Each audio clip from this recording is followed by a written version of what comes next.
Isang magandang gabi po sa bawat isa po sa atin. Welcome po sa atin pong Wednesday online Bible Study sa gabi pong ito. Ayan, dito po sa Facebook Live. At nais ko pong batiin ang bawat isa ng Merry Christmas and Happy New Year. Ayan, kahit tapos na po ang Pasko, alam ko po na yung iba po siguro sa atin, hindi pa tapos ang mga Christmas parties. Ayan, hindi pa tapos ang mga exchange gifts o kung anumang mga kultura na atin pong nakasanayan. Dahil tayo po ay nandito sa Pilipinas, Merry Christmas po sa bawat isa sa atin.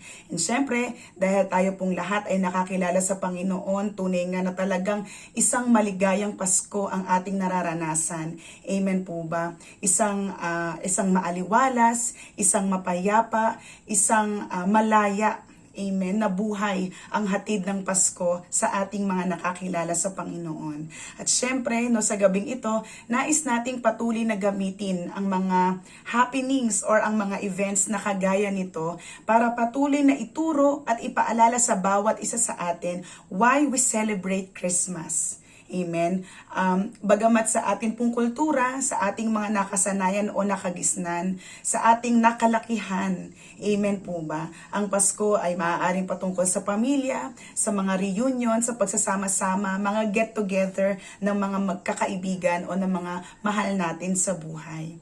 Pero dahil tayo po ay nakakilala sa ating Panginoon at nais natin siyang maparangalan sa anumang araw ng buhay natin, nais nating alalahanin na sa Paskong ito na dumating at sa lahat po ng mga Pasko na loloobin ng Diyos na i-celebrate po natin sa ating buhay. Amen. Ay maalala natin ang tunay na dahilan kung bakit po mayroong Pasko. Amen po ba? Kaya sige po, bago po tayo magsimula sa pag-aaral po ng salita ng Diyos sa gabing ito, nais ko pong anyayahan ang bawat isa sa isa pong maiksing panalangin. Tayo pong lahat ay magpasalamat at magpuri sa ating Panginoon. Pinupuri at dinadakila ka namin, Panginoon, sa gabing ito. Tunay nga na nagagalak ang puso namin, nasasabik ang puso namin. Lord, tunay nga na hindi namin explain, Lord, hindi namin maisulat, mailarawan, Panginoon, yung galak na aming nadarama sa nakalipas na Pasko na aming sinelebrate, O God, sa linggong ito. Lord, salamat, Panginoon, dahil tunay nga na lagi mong ipinapaalala sa amin ang tunay na diwa ng Pasko. At Lord, sa mga pagkakataon na kagaya nito, na kami po ay nagsasama-sama upang mapag-aralan ng salita mo, Lord, nais namin na patuloy na mapalalim pa ang aming pagkaunawa. Lord, nais namin patuloy na mapalawak pa ang aming pagkaintindi, O God, why we celebrate Christmas, bakit kami nagdiriwang ng Pasko, sino ang bida o ang star ng Pasko na ito, at ano, Panginoon, ang dapat na maging tugon namin, O God, when we are celebrating Christmas. Lord, salamat nga, Panginoon, samahan mo po ang bawat isa sa pakikinig po ng iyong salita at nawa, ikaw ang patuloy na maparangalan sa gabing ito. Salamat, Panginoon. Tunay nga, O Diyos, na sa iyo namin ibinabalik ang lahat ng papuri at pasasalamat sa pangalan ni Jesus. Ang lahat po ay magsabi ng Amen. Ayan, muli po, isang magandang gabi po sa bawat isa sa atin at welcome po sa atin pong online Bible study sa gabing ito. Ayan, so nakikita nyo po sa caption ng atin pong live streaming sa gabing ito ang paksa ng atin pong pag-aaralan. Sabi dyan, the Christmas story, the incarnation of God. Ayan. So, tayo, sabi ko nga kanina sa ating panimula, tayo mga Kristiyano, alam na alam po natin ang dahilan kung bakit po tayo nagse-celebrate ng Pasko. We don't just celebrate Christmas dahil ipinanganak ang ating tagapagligtas, but we celebrate Christmas all the more dahil yung Diyos ng langit at lupa, yung Diyos ng mga Diyos at yung Hari ng mga Hari, amen, iniwan ang lahat ng kaluwalhatian sa langit, bumaba dito sa lupa at naging isang tao. Para sa ating kaligtasan, para sa ating kalayaan, sa ating kagalingan. Amen. Para sa katubusan natin mula sa ating mga kasalanan. Amen. The Christmas story, the incarnation of God. Ang paksa po na ito no ay mahalaw po natin mula po sa aklat po ng Juan, kabanata 1, mga talata 1 hanggang 18. John chapter 1 verses 1 to 18. So mamaya po no babasahin po natin yan verse by verse. Ayan. So kasi medyo mahaba no and mas magandang himayin siya mamaya no as we go along. Ayan. Salamat po sa Panginoon. So sabi nga no, nung tayo ay mga bata pa, nung tayo ay teenager pa no, how do we often perceive Christmas? No, papaano daw ba natin tinitingnan ang Pasko nung tayo ay mas bata pa? No, and hindi ko po iaalis yung aking sarili no na nung bata ako, kapag dumarating ang Pasko, isa talaga sa mga inaabangan ko ay yung pagtanggap ng mga regalo, pagtanggap ng aguinaldo. Amen ba? Isa yan no sa ating mga inaabangan nung bata pa tayo no, kasi nga kung hindi man birthday natin ay Pasko tayo nakakatanggap no ng mga regalo at masaya tayo no kasi nagkakaroon din tayo ng bagong damit, bagong sapatos, bagong laruan no, maraming bago sa atin at marami tayong hawak na pera. Amen. So habang tayo ay lumalaki, no nagkakaroon tayo ng kaisipan na gusto nating mag-spend ng Christmas no sa mga kaibigan natin. No umattend ng mga Christmas party, makipag-socialize. Amen ba? No and as we grow into adulthood, no mas gusto nating makasama ang ating pamilya, no we tend to buy gifts naman no para sa ating mga mahal sa buhay. Kung dati tayo yung tumatanggap lang ng regalo, pero dahil medyo may mga trabaho na tayo, amen, meron na tayong pinagkakakitaan, no mas gusto natin na tayo ang nagreregalo sa iba. So yung spirit of giving no during Christmas season talagang buhay na buhay sa ating lahat, no, and it has always been the center of this holiday. Tama po ba mga kapatid? And kung ikaw naman ay namamasukan no sa gobyerno man o sa pribadong sektor, no tayo po ay may inaabangang mga Christmas bonus or year-end bonus. Ayan, na po pwede nating gamitin no para sa ating mga gastusin this holiday. Kung ikaw naman ay isang business owner, ayan, so inaasahan mo na dahil Pasko, pwede kang mag-put up ng mga sale no sa iyong mga produkto para yung inventaryo mo ay maubos. Tama po ba? No, kasi nga syempre kapag Pasko ang mga tao nasa mall, no, bumibili ng mga panregalo, ng mga panghanda. No, tama po ba? So, ganyan po no kung papaano natin ma-perceive o papaano natin tingnan ang Pasko. No, pero kung tayo po ay titingin no sa mata ng isang nakakilala, sa mata ng isang mananampalataya, kung ang pagaganahin po natin ay yung ating pananampalataya, alam natin na ang pagse-celebrate o ang pangunawa, ang pagtingin natin sa Pasko ay higit pa sa pagtanggap o pagbigay ng regalo. Amen po ba? Alam natin na ang Pasko ay higit pa sa mga material na bagay, higit pa sa mga relationships natin sa kapwa natin. No, and if we go through no sa ating banal na kasulatan, makikita natin kung papaano pino-perceive o papaano tinitingnan, papaano sineselebrate no ng Bible ang Christmas. No, papaano ipinagbubunyi ng Biblia na mayroong Kapaskuhan. Amen ba? Sabi nga, di ba, Jesus is the reason for the season. And He is the only reason. No, sabi nga sa isang kanta, sapat nang si Jesus ang kasama mo. No, para masabi na ang Pasko ay tuloy-tuloy pa rin. Amen po ba? So makikita natin no sa ilang mga verses or books no, especially no sa Bagong Tipan, kung papaano tinitingnan ang Bible ang Pasko. Nasabi sa Romans chapter 1 verse 2 to 3, no po pwede niyo po yang basahin. Ayan, 'di ba sabi po diyan no, according kay Apostle Paul na nagsulat nito, ang kapanganakan ni Kristo ay isang pangako sa pamamagitan ng mga propetang naghayag patungkol sa kanyang pagdating. Amen ba? Christ's birth as promised no sa pamamagitan ng mga propeta ng Diyos na isinaad sa lumang tipan. Amen ba? Sa Philippians chapter 2 verse 5, view Christmas or perceive Christmas as Jesus came to the world with great humility, no? Nang mayroong matinding o lubos na kapakumbabaan to bear great humiliation for our salvation and redemption. Amen. Sa Hebrews chapter 2 verse 15, Christmas is perceived as Christ came to destroy Satan and free us from the fear of death. Ang pagdating ng ating Panginoon sa araw ng Kapaskuhan ay upang sirain, upang wasakin si Satanas at ang lahat ng kanyang mga masasamang gawa at tayo ay palayain mula sa takot ng kamatayan. Amen ba? No, and on the same book, no, sa chapter 10 ng Hebrews, Christmas is viewed as Christ's coming as a once and for all sacrifice for our sins.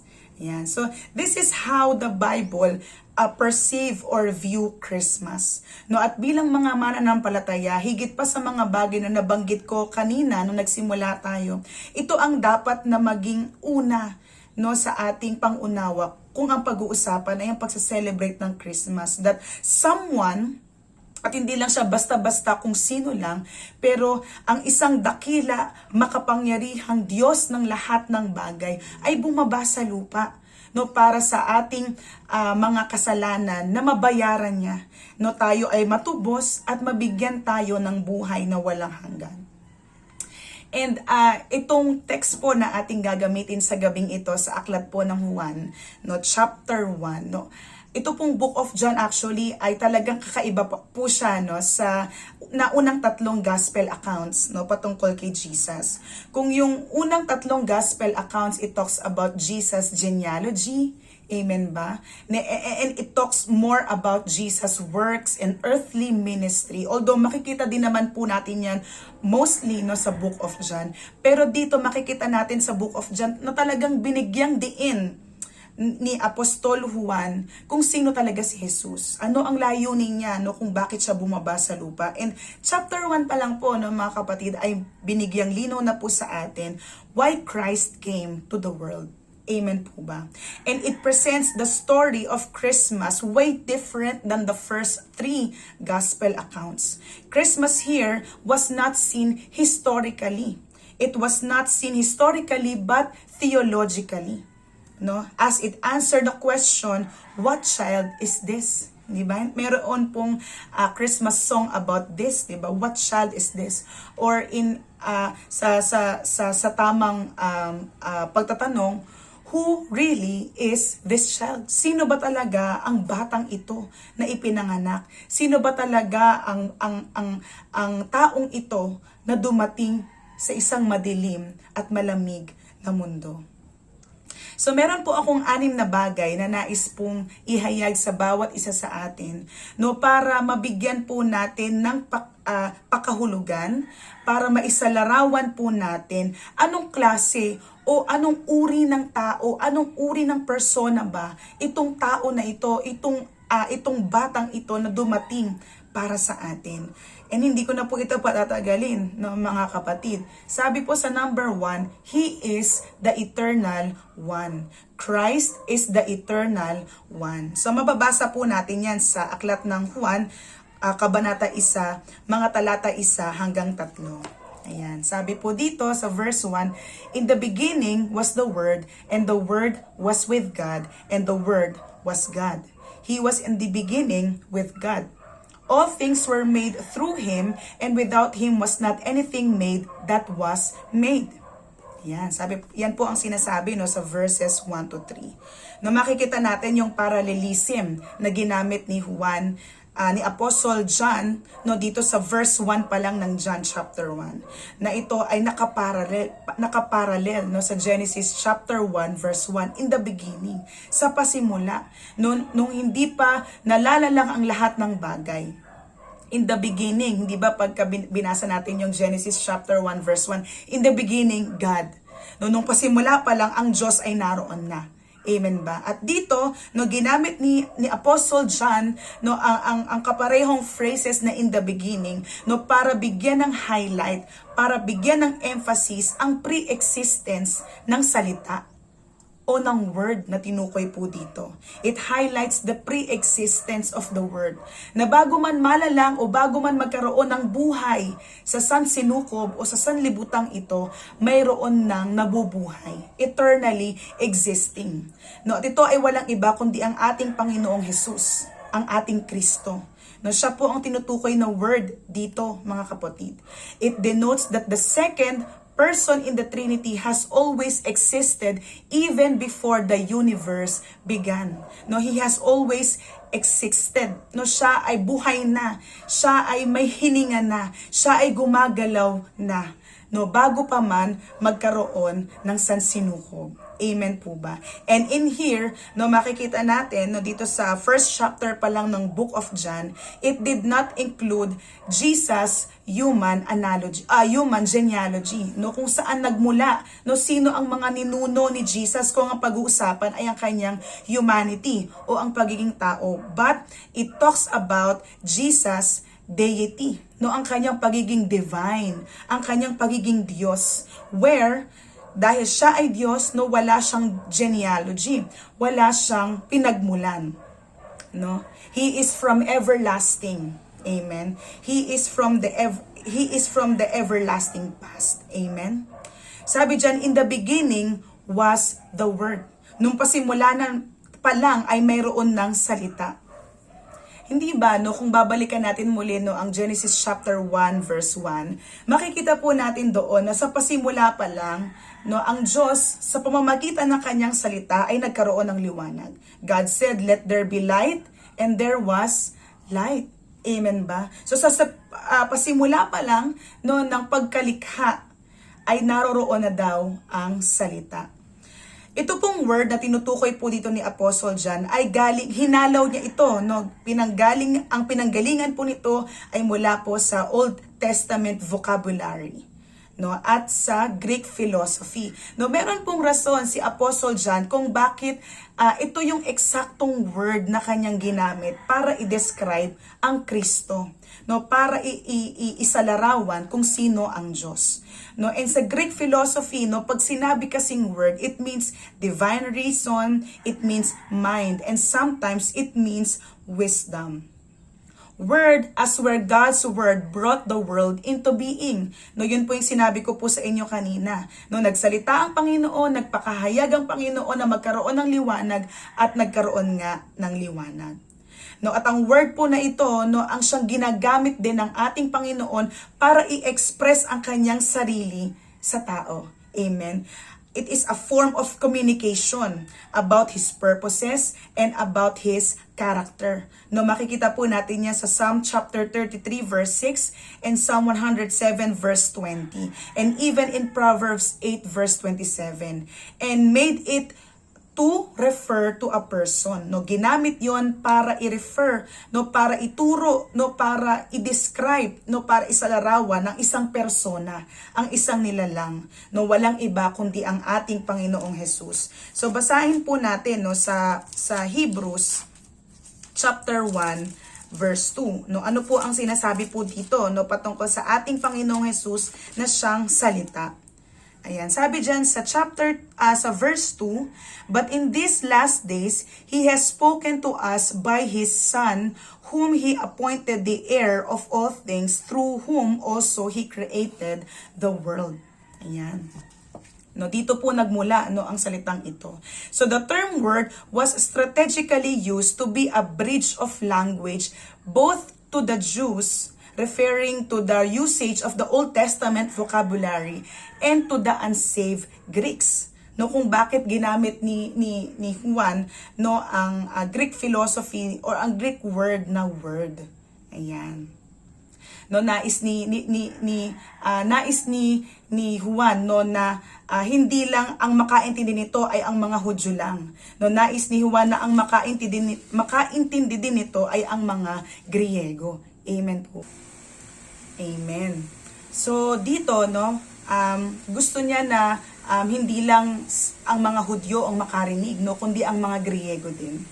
No, dahil nga alam natin na ang Panginoong Hesus, no, bagamat ang salvation ay nabula sa Israel, pero nais niyang gamitin ng Israel ang mga Hudyo para makakilala din ang mga hindi Hudyo. Amen ba? Kaya makikita natin talaga na grabe, no, ang pag-ibig ng Diyos sa sanlibutan. So sabi pa dito, "And the Word was with God." No, pag binasa nga po natin yan sa Tagalog, no, ano po ang sabi doon? Ang salita ay kasama ng Diyos. The Word was with God. Essentially, No, ang second and ang first persons of the Trinity, they share an intimate relationship with each other as Father and Son. At hindi po natin siya maikakaila, no mga kapatid, dahil during Jesus' earthly ministry, makailang beses niya na sinabi na siya ay may ama na nasa langit. Na ang ama na nasa langit at siya ay iisa. Amen po ba? So they share an intimate relationship with each other. No? Kaya nung pasimula pa lang, ang salita ay kasama na ng Diyos Ama. And the Word was God. Nasabi dyan, at ang salita ay Diyos. Since no ang Diyos Ama at ang Diyos Anak, they share an intimate relationship with each other. At kung ano ang attributes at ang essence ng Diyos Ama ay siyang attributes at essence din ng Diyos Anak. Then no, we can conclude, no, kagaya ng sinabi din ni Apostol Pablo, na ang salita ay Diyos. Amen ba? Because they share the same characteristics as God, as deity. The Word, who is Jesus Christ Himself, is God. Tatandaan natin mga kapatid, no, ito po ay foundation po ng ating pananampalataya. Jesus is fully man and fully God. Siya ay ganap na tao, siya ay lubos na tao, at siya ay ganap at lubos na Diyos. He had all the essence and attributes of a God, and He never ceased to be God even in a genuine human body. No, hindi siya tumigil na maging isang Diyos kahit siya po ay nagkatawang tao. But that He voluntarily refrained from exercising those attributes. So, kaya 'di ba makikita nyo, even nung siya ay tinukso ng kaaway, 'di ba? 'Di ba sabi ng kaaway sa kanya, kung talagang Diyos ka, kung talagang ikaw ang anak ng Diyos, magpatihulog ka diyan. No, gumamit pa nga 'di ba ng verse ang kaaway against him. No, pero hindi ginamit ng Panginoong Hesus ang kanyang kapangyarihan. He never ceased to be God, but He voluntarily refrained from using those attributes. Amen. He is fully man and He is fully God. Natatandaan po natin na He didn't come into being. No, hindi lang siya basta na ipanganak. No, hindi siya nagkaroon ng buhay na kagaya nating mga tao nung tayo ay pinanganak. He just came to be flesh. Siya po ay nagkatawang tao lamang. And when He came to be flesh, He didn't cease to be what He was. Amen po ba?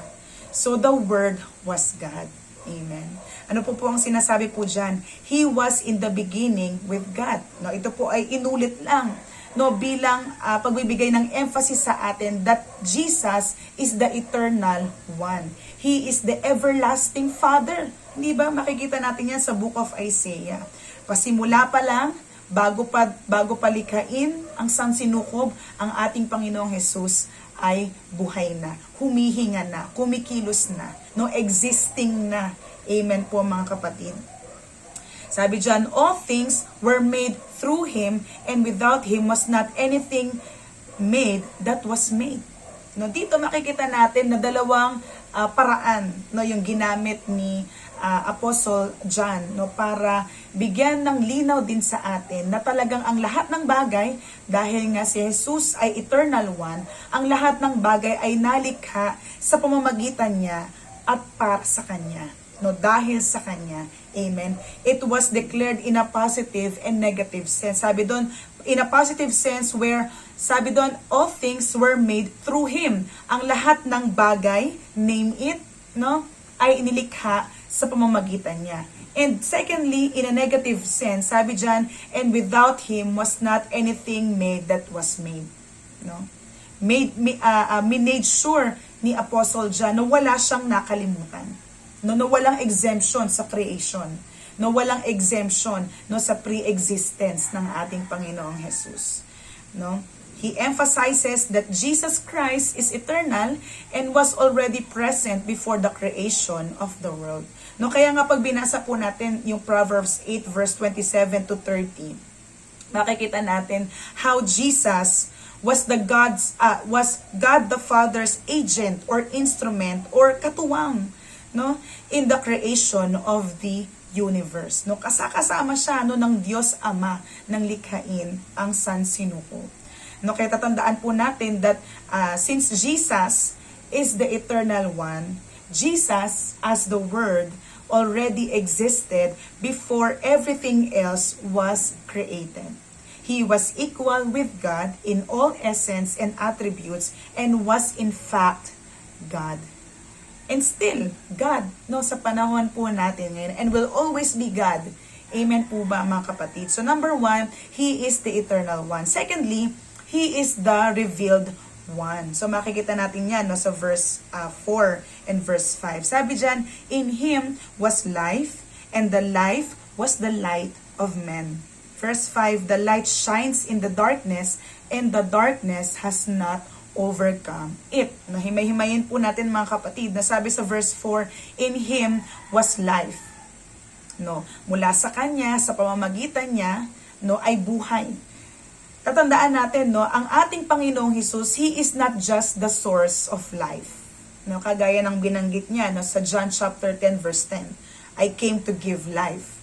But all the more, Jesus Christ is the life Himself. Hindi lamang siyang pinanggagalingan ng buhay, pero siya mismo ang buhay, mga kapatid. No? Di ba sabi niya sa John chapter 11 verse 25, I am the resurrection and the life. John 14 verse 6, I am the way, the truth, and the life. No? So malinaw, no, mga kapatid, no, in Him was life. No, mula sa Kanya mismo ay buhay. And the life was the light of men. The light shines in the darkness. Alam natin no mga kapatid, kapag merong liwanag, there is life. Amen. Bakit? Ang ganda ng transition, no? Kapag merong liwanag, merong buhay. At kapag merong buhay, may liwanag. Tama po ba? No, ang araw, no, nilikha yan ng Panginoon para magbigay sa atin ng liwanag. No, at mula sa araw na yan nanggagaling ang buhay no, ng lahat ng tao. Kailangan natin ng liwanag.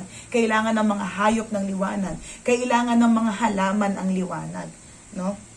Even yung halimbawa yung mga solar panels, no, kailangan ng mga solar panels ang light energy, no, para makapag-create no ng kuryente na po pwedeng magamit ng mga bahay or establishments. No, and this life, no, ito ay hindi basta-basta buhay at liwanag. This life who brings vigor and color to anyone's life becomes their light. No, kaya nga 'di ba habang may liwanag, merong pag-asa at buhay. No, makikita natin 'yan sa John chapter 8 verse 12, 'di ba? Sabi niya, I am the light of the world. Whoever follows me will not walk in darkness but will have the light of life. Diba? No, napaka-consistent ng Book of John. Kung ang pag-uusapan ay ang ating Panginoong Hesus bilang liwanag at buhay. The light came into the dark world of men. Bakit sinabi dito that the light shines in the darkness? Tayo po, no, nung hindi pa po tayo nakakilala sa Panginoon, nung wala pa po tayong tunay na pananampalataya sa Kanya, tayo pong lahat ay namumuhay sa kadiliman. At alam natin na sa kadilimang ito, ang naghahari ay walang iba kundi si Satanas na ating kaaway. No, dahil sa ating mga kasalanan, tayong lahat ay nabubuhay sa dilim, at ang mga nabubuhay sa dilim ay walang pag-asa. Ang mga nabubuhay sa dilim ay bulag. Amen po ba? Pero dahil dumating ang liwanag, amen, dumating ang ating Panginoong Hesus, He dispelled the darkness in the human heart. Ngayon yung pinakamagandang bagay, no, inalis niya, winaksin niya, winakasan niya ang kadiliman sa puso ng tao, where people are blind and disconnected to God. No, merong darkness sa ating puso dahil tayo pong lahat ay makasalanan. No, na siyang dahilan kung bakit tayo bulag, kung bakit tayo insensitive sa boses ng ating Panginoon, kung bakit tayo ay walang kaugnayan sa ating Diyos. Amen ba? He dispelled this darkness. Light shining in darkness illustrates life coming to deadness.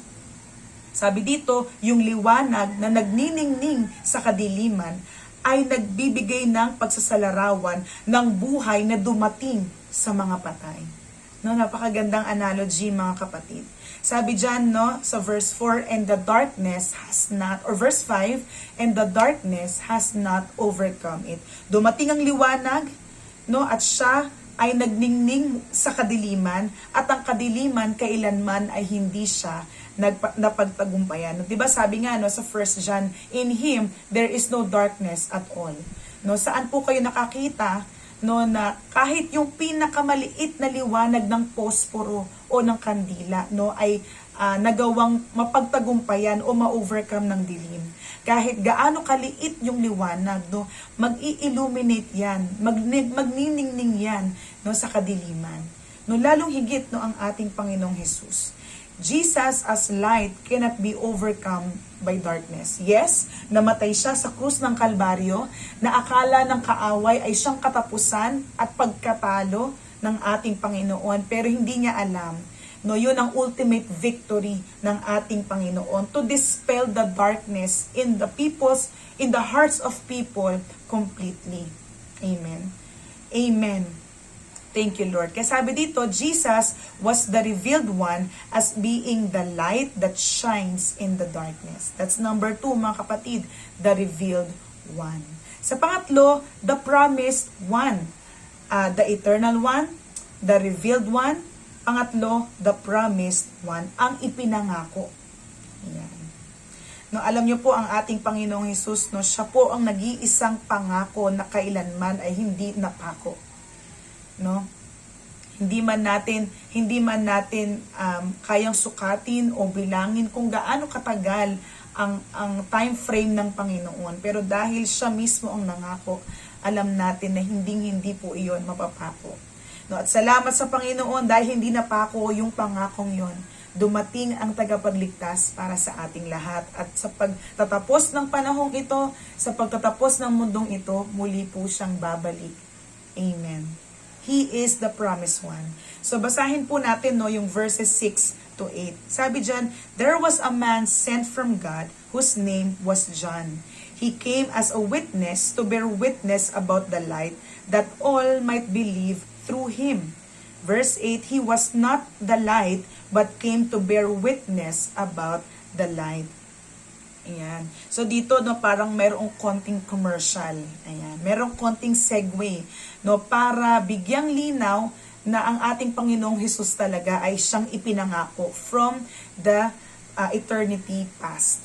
Ayan. Sabi diyan no, there was a man sent from God whose name was John. No, si John na tinutukoy po dito ay hindi po si Apostle John. No, si John po na tinutukoy po dito ay walang iba kung hindi si John the Baptist. Amen. He was the last Old Testament prophet.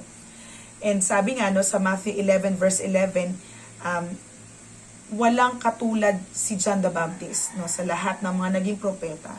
He was the supreme man of all the prophets. No talagang siya ang pinakadakila sa lahat ng mga naging propeta. No after the 400 silent years of no prophetic voice from the Lord. And si John the Baptist, no, alam naman po natin na ang kanyang nag-iisa at pangunahing ministry ay walang iba kung hindi ihanda ang daraanan ng tagapagligtas. Ihanda ang daraanan ng parating na salita na buhay na buhay. Ihanda ang daraanan ng buhay, ng liwanag. Ihanda ang daraanan ng Kristo sa puso ng tao. No, kaya kung makikita nyo, no, bagamat naging napakaiksi ng ministry ni John the Baptist, pero yung naging impact niya no, bilang isang lingkod ng Panginoon, hindi rin naman matatawaran. Amen? No, despite yung kanyang malagim na sinapit, no, kung ang pag-uusapan na yung kanyang kamatayan, no, his life, no, nung siya ay buhay pa, talagang fulfilling.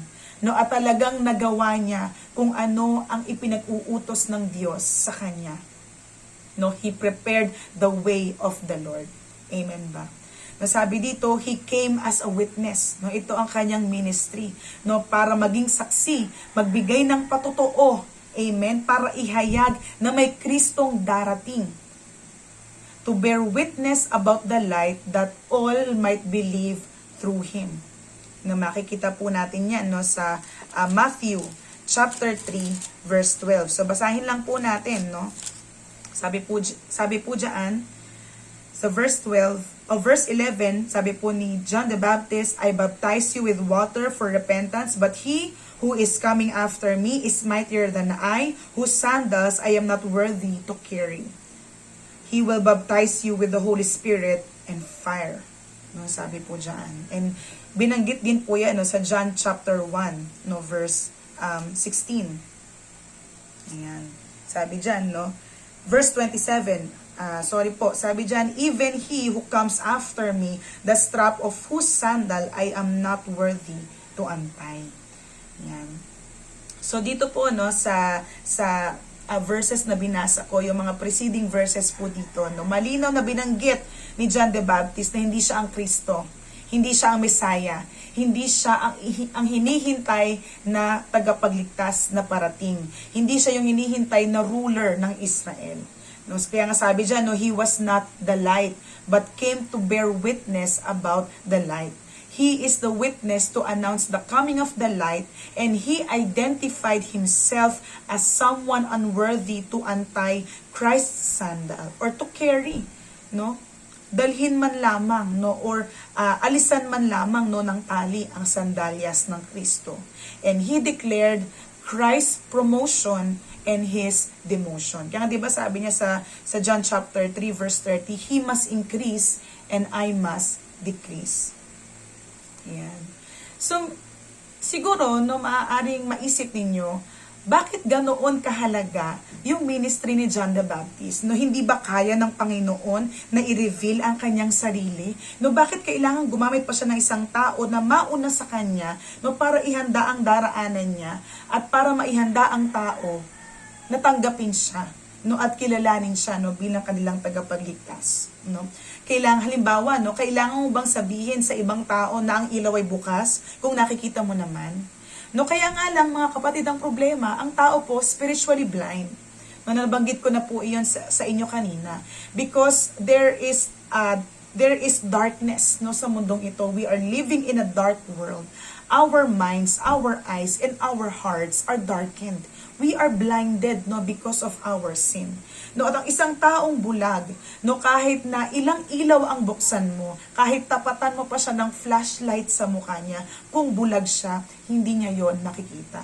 So kaya ganun po kahalaga, no, yung ministry ni John the Baptist. And can I just say, no, mga kapatid, no, na hindi lamang naman po si John the Baptist ang tumanggap ng ganitong klaseng panawagan, even us. No, hindi man natin matutumbasan o mapapantayan yung naging ministry ni John the Baptist, pero we can be faithful witnesses, no, about the gospel, about the good news of Jesus Christ, about the grace, the mercy, and the peace that Jesus brings. No, na maging tapat po tayo na ihayag sa mga bulag, sa mga pilay, spiritually speaking, no, sa mga bingi, sa mga mute, na ang ating Panginoong Jesus at ang kanyang alok ng kaligtasan ay laging available. Amen po ba? Satan has blinded the minds of those who do not believe. Kasi kung hindi man, no, they should have believed, they should have seen it and have believed. No, kaya nga, 'di ba, yun po yung sabi, no, ni Pablo sa 2 Corinthians chapter 4 verse 4. And even, no, sa John chapter 3 verse 18, no, ano po ang sabi doon? Sabi diyan, whoever believes in him is not condemned, but whoever does not believe is condemned already because he has not believed in the name of the only Son of God. Verse 19, and this is the judgment. The light has come into the world, and the people love the darkness rather than the light because their works were evil. Yan. No, napakalinaw po mga kapatid. No, ito po ang naging ministry ni John the Baptist. And even to us today, no, we are called to bear witness about Christ. Amen po ba? So he is the promised one. He is the eternal one. He is the revealed one. He is the promised one. No, sa verses 9 to 11, he is the rejected one. No, siya ang inusig, siya ang hindi tinanggap. No, siya ang hindi pinahalagaan. So basahin po natin verse 9. The true light which gives light to everyone was coming into the world. No, ito po ay paulit-ulit na nating naririnig, no? Yung liwanag na yon, siya ay nagbibigay ng liwanag sa lahat, at ang liwanag na yon ay bumaba sa lupa, nagkatawang tao para i-enlighten, no, para i-shine ang kanyang liwanag sa ating mga puso. Sabi diyan, he was in the world and the world was made through him, yet the world did not know him. Sabi sa verse 10. No, siya ay nasa mundo at ang mundo ay ginawa o nilalang sa pamamagitan niya, pero sa kabila ng lahat ng iyon, ang mundo ay hindi siya kininala. He came to the world in which He created, but since the world loved the darkness, nasabi nga sa John chapter 3 verse 18, they did not acknowledge Him. No, hindi po ito yung nangangahulugan na talagang hindi nila kilala si Jesus.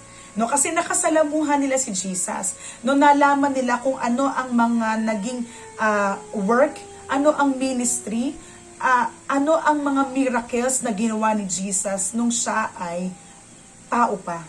Nung siya ay nagkatawang tao. No, yung tinutukoy po dito na did not know Him, it means that these people, no, yung mga taong nakasalamuha niya, no, they didn't have an intimate or personal relationship with Him. They didn't have any saving relationship with Jesus. No, kasi kapag sinabing no sa language ng Bible, it is more on intimacy.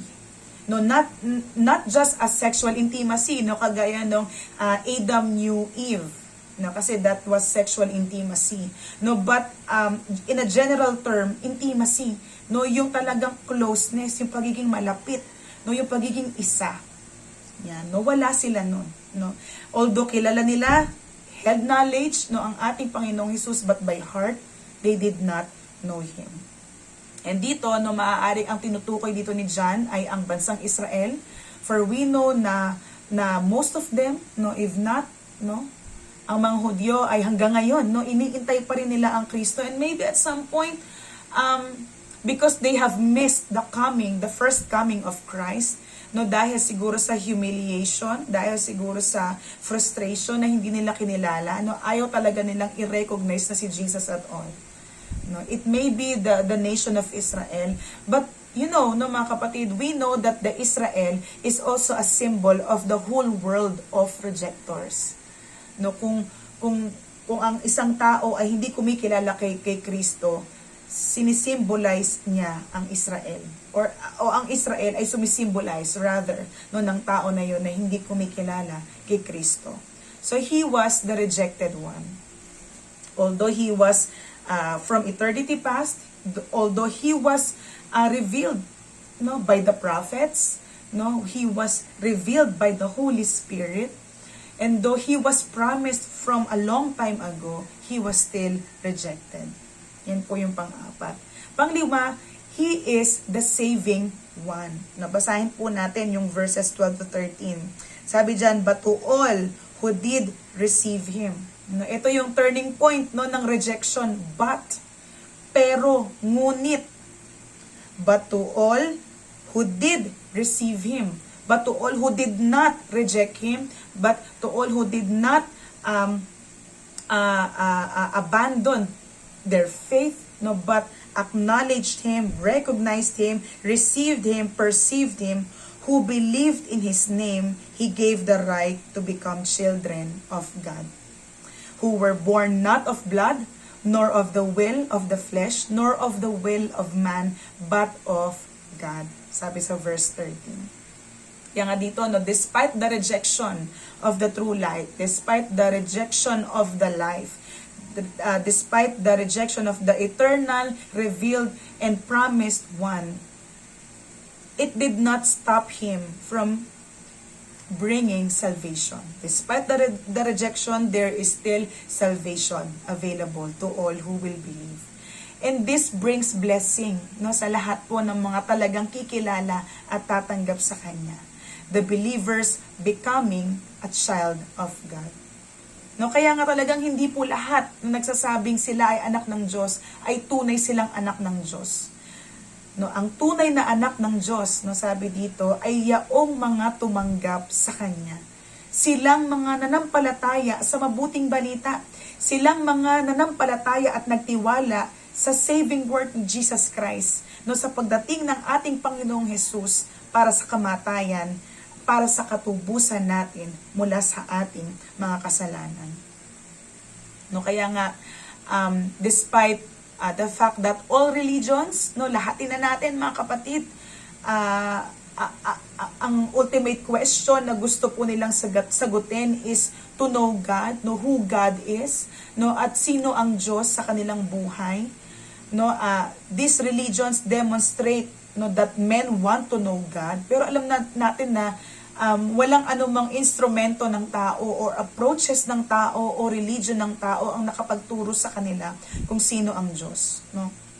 Because the sad reality is that they want to know Him, but not on His terms.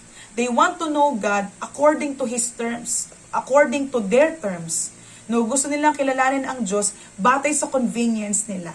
No, gusto nilang kilalanin ang Diyos batay sa comfort nila. Kung saan sila maluwag, kung saan sila sanay, kung anong nakagisnan nila. No? Pero hindi po 'yon ganon, no, mga kapatid. If you want to know God, we need and we would want to accept His terms. No? Thus, they reject His terms, no? Dahil ayaw nilang kilalanin ang Diyos batay sa kanyang pamantayan, batay sa kung sino siya na nagpapakahayag ng kanyang sarili, they reject Him.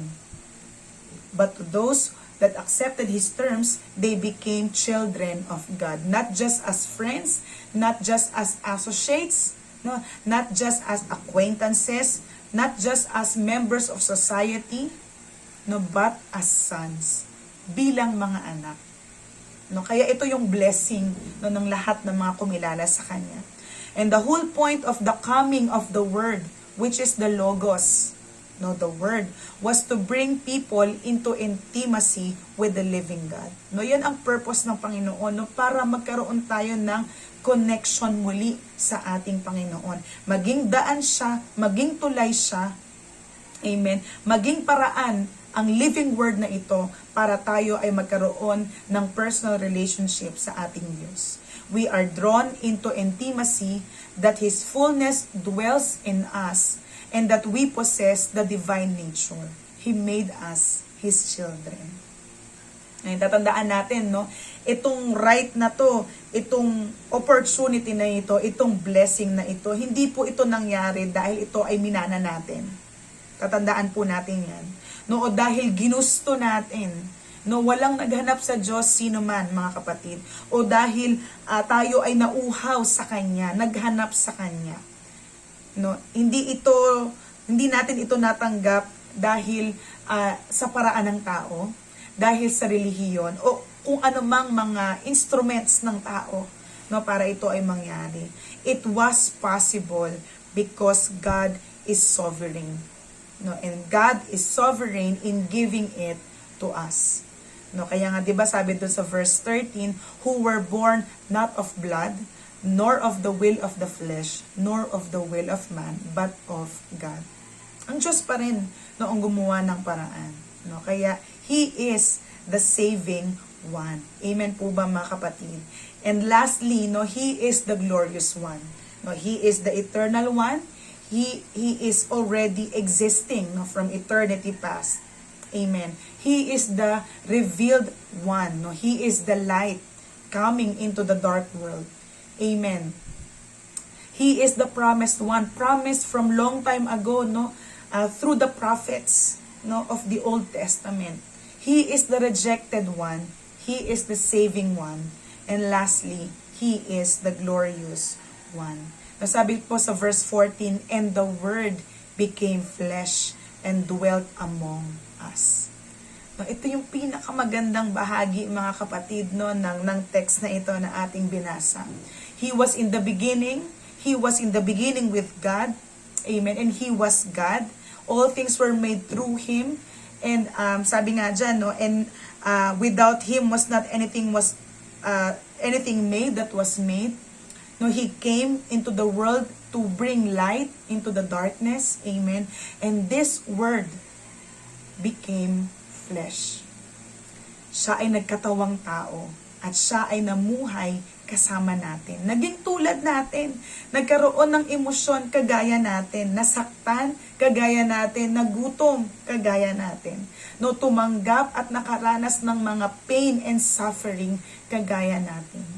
No, kaya nga, sino pa ba ang pinaka makapagbibigay sa atin, no, ng sympathy? kung hindi ang ating Panginoong Jesus na naging tao kagaya natin. And we have seen His glory.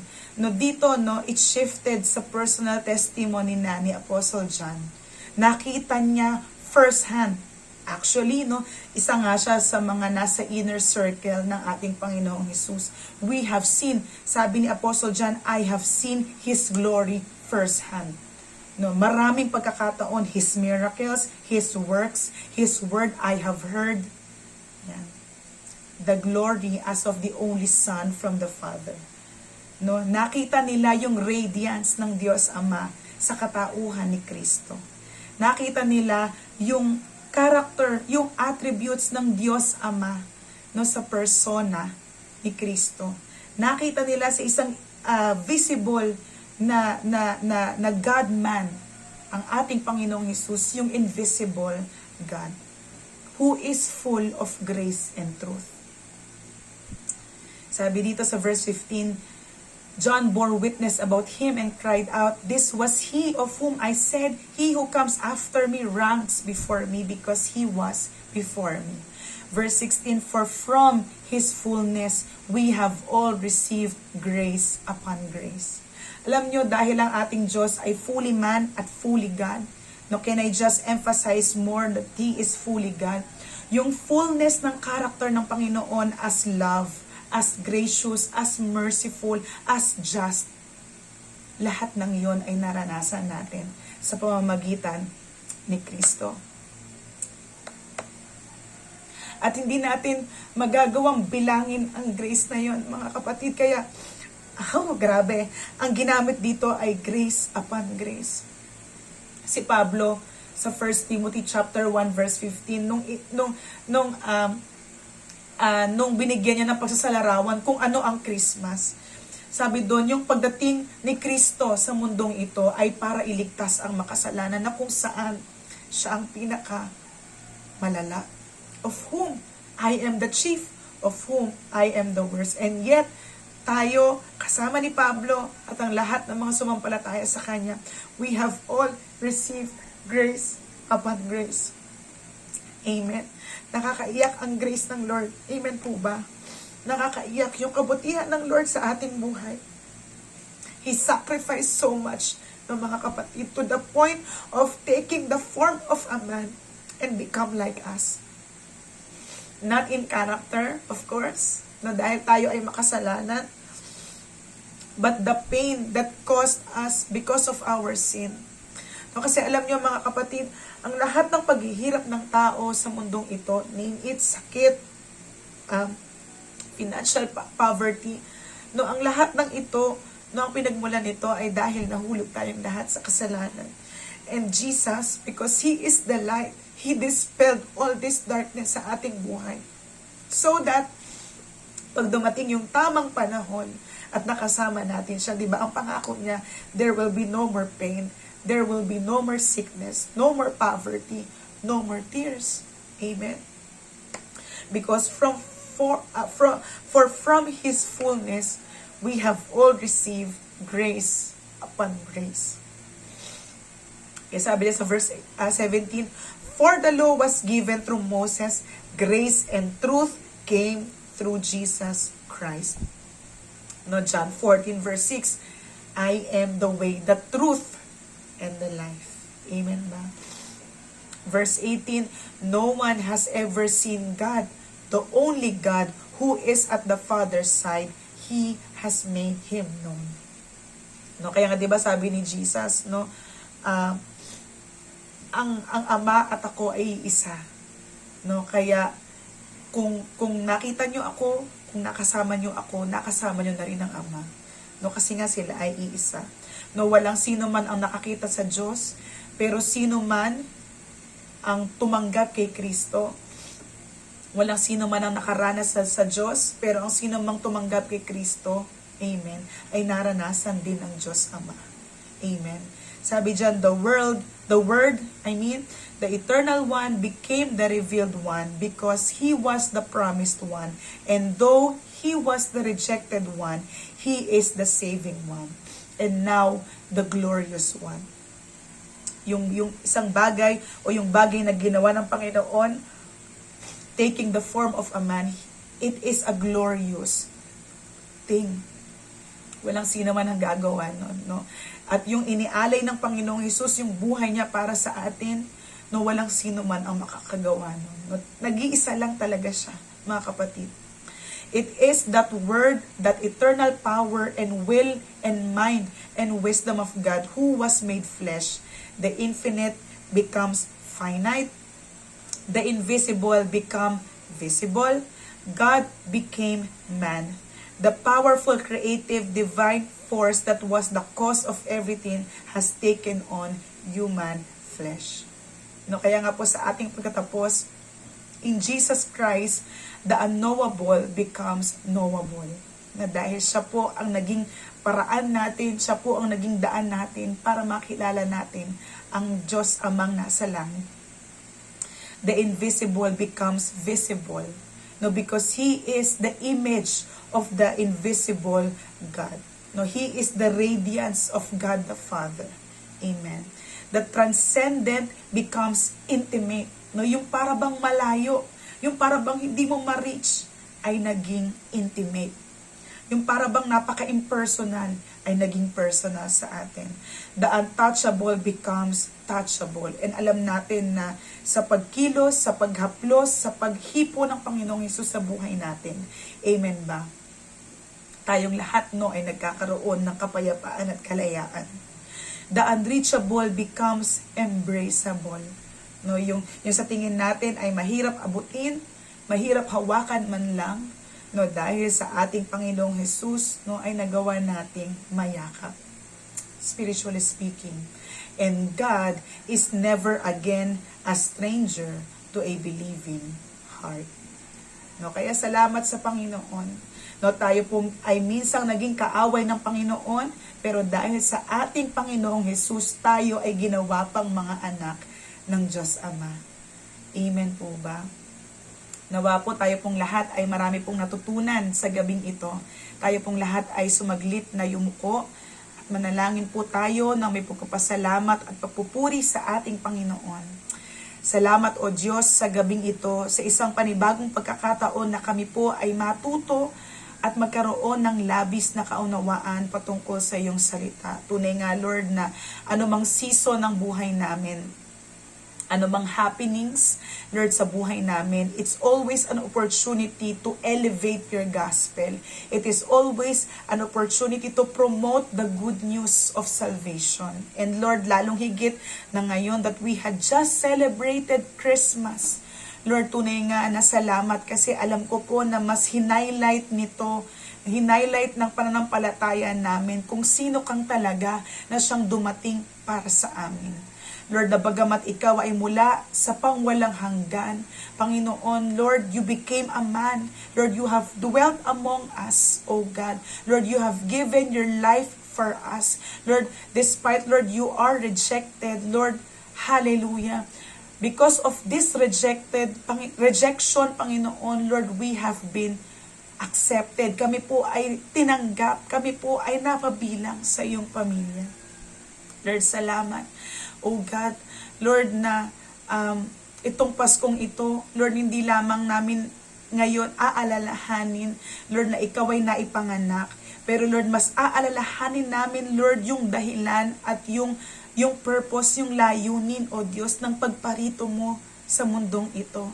And Lord, tunay nga na tulungan mo kami, Lord, na pagyamanin ito sa aming mga puso, Lord, bilang pundasyon ng aming pananampalataya, O God. Lord, na tulungan mo kami na maging, Lord, na maging haligi ito, Lord, ng aming witness, ng aming pagiging saksi, ng aming testimony, O God, sa lahat ng mga tao na aming makakasalamuha.